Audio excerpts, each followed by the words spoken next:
Hello dear SYBSc microbiology students. So in the last lecture we have learned a pathway which was TCA cycle, and here we are going to begin the new pathway and the last pathway of the chapter, which is like gluconeogenesis. Gluconeogenesis. So ये last pathway है आपके syllabus का या फिर chapter का, and then we are going to end the chapter. So now to begin with the gluconeogenesis, you need to learn about the gluconeogenesis. मतलब इसके word में ही बहुत कुछ लाइक डेफिनेशन छुपा है. सो ग्लूकोनियोजेनेसिस 3 वर्ड से बनता है. First one is the ग्लूको. तो ग्लूको का मतलब आपको पता है ग्लूकोज. नियो का मतलब होता है न्यू, एंड जेनेसिस का मतलब होता है सिंथेसिस. मतलब ग्लूकोनियोजेनेसिस का ओवरऑल क्या मतलब हुआ फिर कि ग्लूकोज मॉलिक्यूल के सिंथेसिस करना या फिर न्यू ग्लूकोज मॉलिक्यूल का सिंथेसिस करना, ये पाथवे का एम है. बट ये पाथवे में क्या होता है, in this pathway glucose molecule formation तो होता है, बट ये मॉलिक्यूल ग्लूकोज के नॉन कार्बोहाइड्रेट सोर्स से होते हैं और न्यू पाथवे से होते हैं. तो ग्लूकोज जनरेट करने का एक कोई न्यू पाथवे है विच इज़ ग्लूकोनियोजेनेसिस. तो ये पाथवे से ग्लूकोज मॉलिक्यूल फॉर्म होंगे, बट नॉन कार्बोहाइड्रेट सोर्स. मतलब कार्बोहाइड्रेट्स का जो ग्लूकोज है वो एक कार्बोहाइड्रेट है, उसका फॉर्मेशन होगा using the non carbohydrate source. तो क्या होता है इस प्रोसीजर में, आपके बॉडी में आपको जनरली बताती हूँ. तो अगर हम लाइक बहुत ज़्यादा खाना खा लें तो क्या होगा, बहुत सारे ग्लूकोज मॉलिक्यूल जनरेट होंगे. हियर व्हाट विल हैपन, जो भी एक्सेस ग्लूकोज मॉलिक्यूल है वो इन लीवर स्टोर हो जाएंगे लीवर में. तो वो किस फॉर्म में स्टोर होंगे, using the format which is glycogen, कुछ एंजाइम के मदद से. तो ग्लाइकोजन जो है वो लीवर में स्टोर होगा. अभी क्या हुआ, सम टाइम क्या होगा कि हमारी बॉडी किसी स्टारवेशन फेज़ में आ जाए, या फिर हमारी बॉडी कभी अगर फास्टिंग स्टेज में हो, कभी बीमार भी हो हम अगर, तो क्या होगा, बॉडी क्या करेगी, ये जो ग्लाइकोजन है इसका कन्वर्जन करेंगी इनटू द ग्लूकोज कुछ एंजाइम की मदद से. बट क्या होगा, अभी वो ग्लाइकोजन भी ख़त्म हो गया.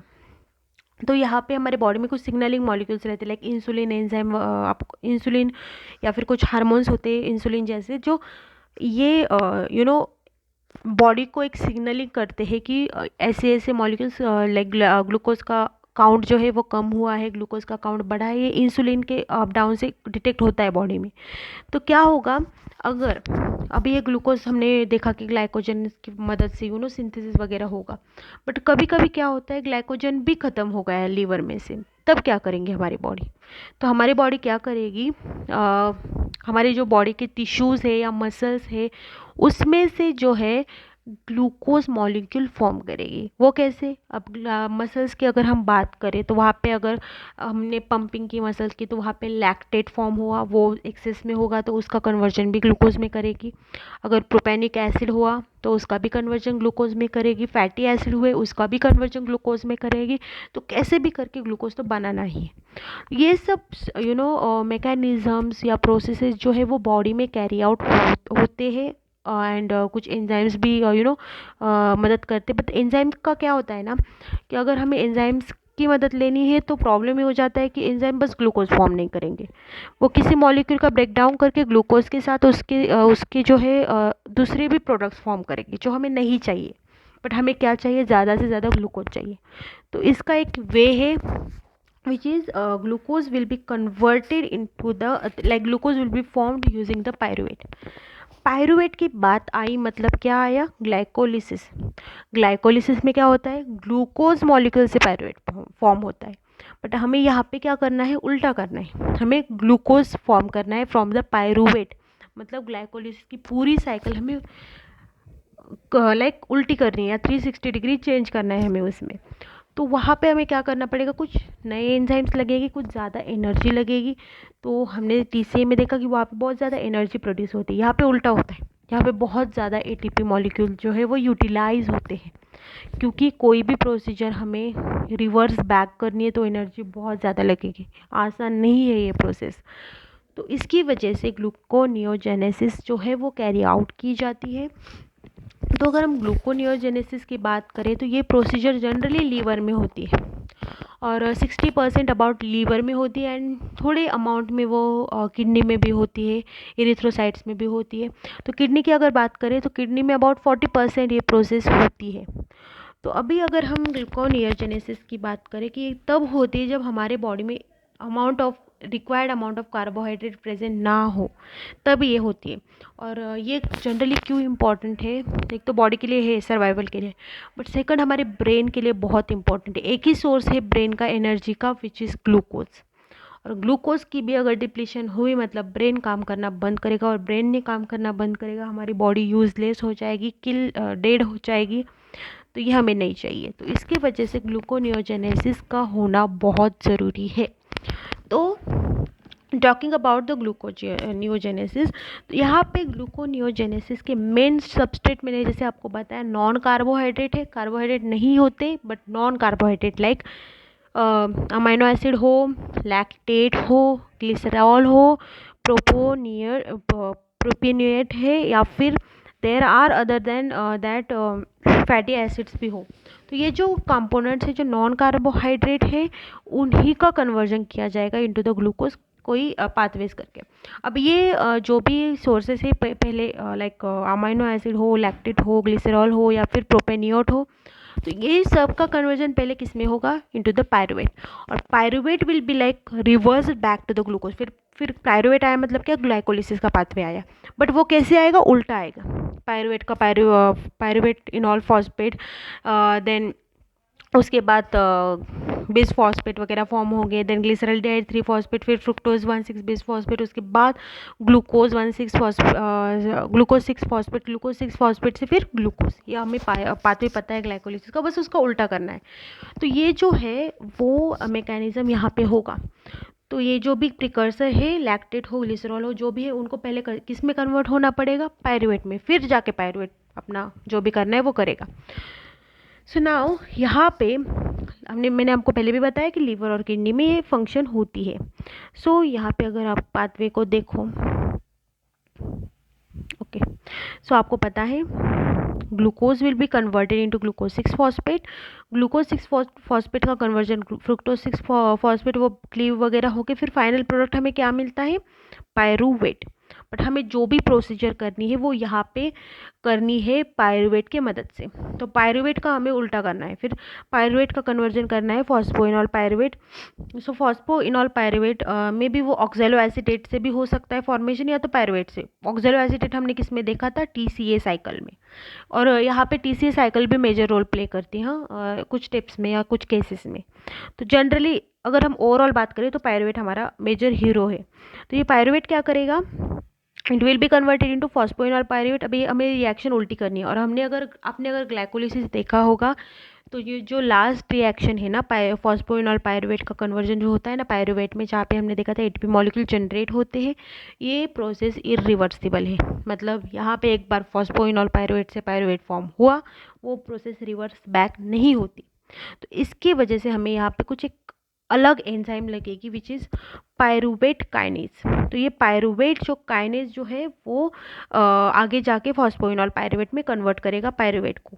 तो ये पायरुवेट एक तो ऑक्जेलो एसीटेट भी जो है वो फॉस्फोइनॉल पायरुवेट में कन्वर्ट होता है using the enzyme phosphoenol pyruvate carboxylase, या तो फिर पायरुवेट का कन्वर्जन ऑक्जेलो एसीटेट में भी होता है। आपको पता है, हमने देखा था TCA साइकिल में using the enzyme pyruvate carboxylase, ये डायरेक्टली भी होता है।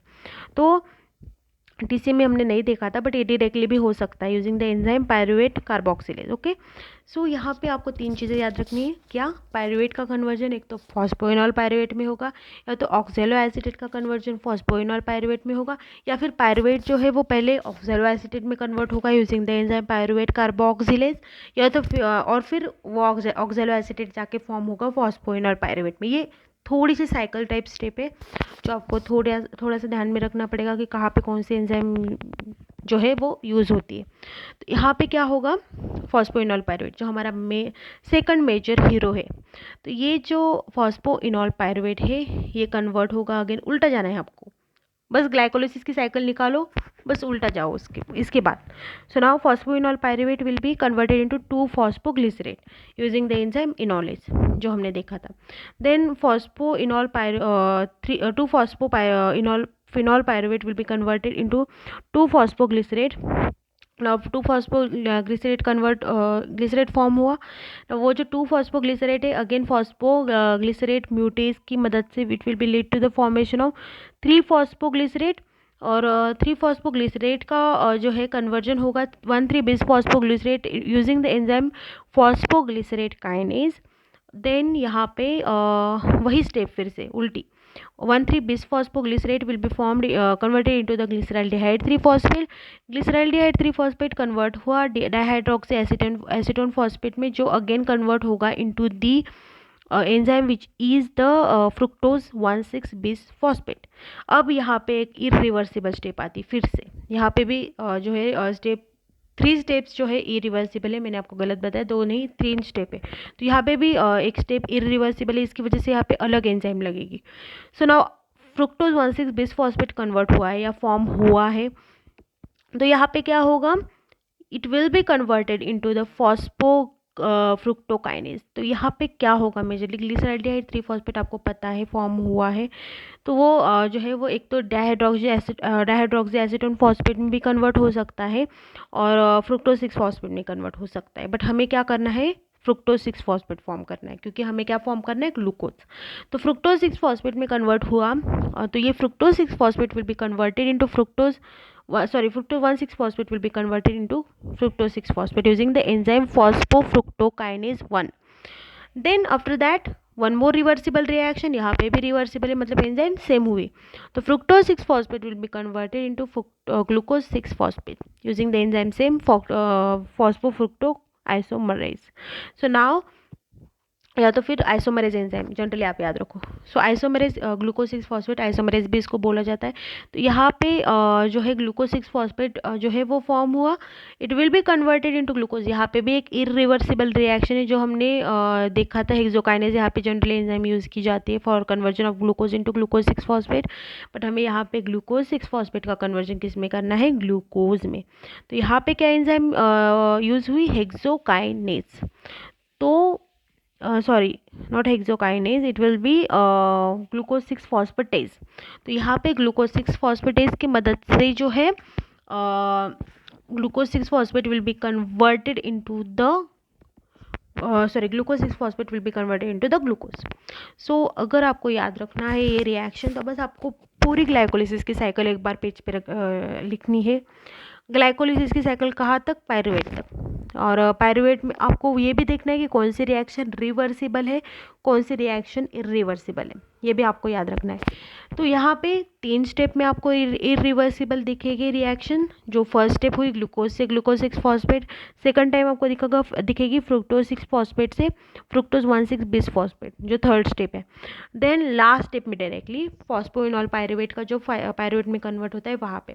ये जो तीनों स्टेप है ना, यहाँ पे आपको डिफरेंट एंजाइम लगेगी. बस वहाँ पे आपको याद रखना है कि किस स्टेज में कौन सी एंजाइम लगती है. तो बस इतना ही सिंपल पाथवे, बस ग्लाइकोलिसिस का उल्टा करना है. ये ओवरऑल पाथवे हुआ कि मतलब पायरुवेट से कैसे ग्लूकोज में कन्वर्ट होता है और कहाँ पे कौन सी एंजाइम रिक्वायर्ड है, ये आपको याद रखना है डिपेंडिंग ऑन द कि रिवर्सिबल स्टेप है या इरिवर्सिबल स्टेप है. सो नाउ यहाँ पे क्या होगा, मैंने आपको बताया था कि लैक्टेट, प्रोपेनिक एसिड या फिर थर्ड वन फैटी एसिड हो, ग्लिसरॉल हो, उनका कन्वर्जन होता है पहले पायरुवेट में. तो हम 1 by 1 देखेंगे कि वहाँ पे क्या होता है. So talking about the lactate, तो लैक्टेट अगर मतलब लैक्टेट जो है जनरली मसल्स में होता है. तो अगर हमें मसल जो है वहाँ से ग्लूकोज फॉर्म करना है, तो वहाँ पे क्या किया जाएगा, जो लैक्टेट है, लैक्टेट का कन्वर्जन पहले पायरुवेट में किया जाएगा. तो पायरुवेट किससे फॉर्म होगा, फिर लैक्टेट डिहाइड्रोजनेज, जहाँ पे NADH मॉलिक्यूल फॉर्म होगा अगेन. तो यहाँ पे क्या होगा, lactate will be converted into the pyruvate. Structurally अगर बात करें तो OH का जस्ट चेंज होगा, वो दोनों भी 3 कार्बन कंपाउंड से. तो वहाँ पे बस OH का जो है डबल बॉन्ड फॉर्म होगा, बिकॉज यहाँ पे डिहाइड्रोजनेज एंजाइम जो है यूज़ की है. सो लैक्टेट जो है वो पायरुवेट में कन्वर्ट होगा. पायरुवेट आपको पता है फिर से फॉस्फोइनॉल पायरुवेट, और फिर से वही स्टेप जो हमने ग्लाइकोलिसिस के जो उल्टा ग्लाइकोलिसिस हमने स्टडी किया अभी वही. देन अगर ग्लिसरॉल की बात करें, तो ग्लिसरॉल जो है वो पहले कन्वर्ट होगा ग्लिसरॉल 3-phosphate में. तो ग्लिसरॉल 3-phosphate जो है it will B form from the enzyme glycerol kinase, तो यहाँ पे भी एक एटीपी मॉलिक्यूल जो है वो यूटिलाइज होगा। एंड यहाँ पे एंजाइम कौन सी, 1 सेकंड, यहाँ पे एंजाइम यूज़ की गई ग्लिसरॉल काइनेज। तो यहाँ पे क्या फॉर्म हुआ, पहले ग्लिसरॉल 3 फॉस्फेट। अभी ग्लिसरॉल 3 फॉस्फेट जो है वो using the enzyme glycerol 3 phosphate dehydrogenase के मदद से it will lead to the formation of dihydroxy acetone phosphate DHAP। जो हमने देखा था कि फ्रुक्टोज 1,6-bis फॉस्फेट ग्लू होता है, तो वो dihydroxy acetone phosphate and glyceraldehyde 3 phosphate में कन्वर्ट होता है। तो यहाँ पे उनमें से एक क्या हुआ, डाईहाइड्रोक्सी एसीटोन फॉस्फेट, मतलब ग्लिसरॉल अभी डाईहाइड्रोक्सी एसीटोन स्टेज में चला गया, इसमें पायरुवेट वगैरह का कोई फॉर्मेशन नहीं हुआ, डायरेक्टली वो किस में फॉर्म हुआ, डाईहाइड्रोक्सी एसीटोन फॉस्फेट। तो यहाँ पे 2 एंजाइम्स इंपॉर्टेंट है, which is glycerol kinase and the glyceraldehyde glycerol 3 phosphate dehydrogenase. ये 2 एंजाइम की मदद से डायरेक्टली क्या फॉर्म हुआ, DHAP। मतलब इसको पायरुवेट की स्टेज से ग्लाइकोलिसिस करने की ज़रूरत नहीं है, यहाँ पे DHAP फॉर्म हुआ है। मतलब DHAP से जाके डायरेक्टली फिर फ्रुक्टोज 1,6-bis फॉस्फेट और फिर फ्रुक्टोज 6 फॉस्फेट प्लीज, फिर फ्रुक्टोज 6 फॉस्फेट से देन ग्लूकोज 6 फॉस्फेट और फिर ग्लूकोज 6 फॉस्फेट से ग्लूकोज, ऐसा स्टेज है। मतलब यहाँ पे बस आधी ग्लाइकोलिसिस की प्रोसीजर यूज़ होगी। देन ग्लिसरॉल का होने के बाद तो यहाँ पे हमने क्या देखा, प्रोपेनियोनेट से भी जो है, और ग्लिसरॉल से एक और प्रोडक्ट भी फॉर्म होता है, फैटी एसिड। फैटी एसिड से भी जो है ये स्टेज होती है। तो फैटी एसिड की अगर बात करें तो जो फैटी एसिड है जो ग्लिसरॉल से फॉर्म होते हैं, तो वो भी जो है एसिटिल कोए में कन्वर्ट होते हैं। और एसिटिल कोए का आपको पता है वो क्रेब्स साइकिल में क्या करता है, फिर एसिटिल कोए जाके कंबाइन होता है ऑक्सैलो एसीटेट से और वो कन्वर्ट होता है इनटू द सिट्रेट। तो यहाँ पे ये स्टेज नहीं होगी, वो एसिटिल कोए जो है वो डायरेक्टली कन्वर्ट होगा पायरुवेट में, और पायरुवेट का जो है कन्वर्जन होने के बाद वो फिर से ग्लाइकोलिसिस करता है। तो ये ओवरऑल जो है रिएक्शन होती है ग्लूकोनियोजेनेसिस में, सॉरी, तो ग्लूकोनियोजेनेसिस का यही एक वे है कि बस ग्लाइकोलिसिस का पाथवे का आपको याद रखना है कि कैसे होता है, उसका उल्टा और कुछ नए एंजाइम्स भी इंट्रोड्यूस होते हैं उस पाथवे में जो आपको याद रखने हैं। तो अभी ये हुई बात कि ग्लूकोनियोजेनेसिस जो है वो वो प्रोसेस होती है, बट उसका क्या फिर मतलब ग्लूकोनियोजेनेसिस क्यों होती है, वो भी हमने देखा था कि वो पहले तो जो है ग्लूकोज होम्योस्टैसिस बैलेंस करती है, या फिर होम्योस्टैसिस करती है। मतलब क्या, वो बैलेंस करती है अपने बॉडी का, बॉडी में कुछ भी हो, कुछ भी चीज़ हो, वो बैलेंस ही होनी चाहिए। बैलेंस बिगड़ा तो बॉडी कोलैप्स हो जाएगी। तो इसकी वजह से यहाँ पे क्या होगा, ग्लूकोज का जो है वो बैलेंस रखने के लिए ये पाथवे मेजर रोल प्ले करता है। अलॉन्ग विद दैट ब्रेन को एनर्जी कौन देगा, ग्लूकोज। मतलब ब्रेन का भी प्रॉपर फंक्शनिंग कैसे होगा, यूजिंग द ग्लूकोनियोजेनेसिस। तो यहाँ पे क्या होगा, लीवर का अगर ग्लूकोज नहीं भी हुआ तो भी 12 to 18 आवर्स जो है लीवर ग्लूकोज प्रोड्यूस करती है, वो किसकी मदद से, इस पाथवे की मदद से। Then along with that one more like important significance is that, ये जो भी हमने देखा लैक्टेट है, ग्लिसरॉल है या प्रोपिनियोल है, तो ये जो तीनों भी मॉलिक्यूल्स है वो जो है हमारे टिश्यूज़ में हो, मसल्स में हो, या फिर एज एन फैटी एसिड के फॉर्म में हो, वो हमारे बॉडी में रहते हैं। हमारे बॉडी को ये हार्मफुल भी हो सकते हैं और उनका यूटिलाइजेशन होना भी ज़रूरी है, या फिर मेटाबॉलिज्म होना भी ज़रूरी है। सो फॉर दैट पर्पज़ ये पाथवे बहुत इंपॉर्टेंट है, उनको भी लाइक एलिमिनेट या फिर अच्छी चीज़ों में लाइक यूटिलाइज करने के लिए दिस पाथवे इज़ यूज्ड। तो ये हुई बात ग्लूकोनियोजेनेसिस की। तो ग्लूकोनियोजेनेसिस की आपको बहुत प्रैक्टिस करनी पड़ेगी। 3 to 4 enzymes are important to like study और टू लाइक अंडरस्टैंड। तो एक हुई ग्लूकोज 6 फॉस्फेटेज, और second one is the fructose 1,6-bis phosphatase, and the third one here which is the last one is pyruvate kinase. Along with that अगर oxaloacetate में अगर हमने convert करना है तो pyruvate carboxylase and the pyruvate phosphoenol pyruvate carboxykinase. तो यहाँ पे ये 2-3 एंजाइम जो है बहुत इंपॉर्टेंट है। अगर वो भी लाइक ये जो पाथवे अगर आपने प्रैक्टिस किया, ग्लाइकोलिसिस का पाथवे अगर आपको याद हो, तो आप ये पाथवे बहुत इजीली कर सकते हैं। थोड़े एंजाइम्स थोड़े वैरी करते हैं, कुछ कुछ स्टेप्स में जहाँ पे रिएक्शन इरिवर्सिबल है, जहाँ पे रिएक्शन बैक फोर्थ नहीं हो सकती, वहाँ पे ही आपको थोड़े न्यू एंजाइम इंट्रोड्यूस करने हैं, ग्लाइकोलिसिस से थोड़ा चेंज। तो यही है हमारा ग्लूकोनियोजेनेसिस, जो आपको आई होप समझ आया होगा। एंड इसके लिए आपको बहुत, सभी पाथवेज के लिए आपको बहुत ज़्यादा प्रैक्टिस की ज़रूरत है। So you need to practice. मैं आपको इसके नोट्स दे दूँगी, so please start practicing it more and more to understand it more. So now we are done with this chapter, which is metabolic pathways. I hope you had a good time and understanding during my lectures, and so I'm